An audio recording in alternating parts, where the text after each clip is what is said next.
গতকাল রাতে ঢাকা বিশ্ববিদ্যালয়ের ক্যাম্পাসে যে নারকীয় হত্যাযজ্ঞ হয়ে গেল ছাত্রলীগের সন্ত্রাসী গ্রুপের দ্বারা, একজন ছাত্রী মারা গিয়েছে তাদের গণপিটুনিতে, একজন অজস্র ছাত্রছাত্রী আহত হয়েছে। এই সন্ত্রাসী কার্যকলাপ, এই হিউম্যান রাইটস ভায়োলেশনের প্রতিবাদ আমরা জানিয়ে শেখ হাসিনার পদত্যাগ দাবি করছি। এই সন্ত্রাসী এবং মানবাধিকার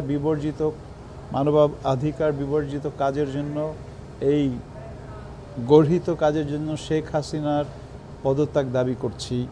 we demand the resignation of Sheikh Hasina, the illegal Prime Minister of Bangladesh. We demand the resignation of Sheikh Hasina, the illegal Prime Minister of Bangladesh, for violating human rights, killing innocent students in Bangladesh.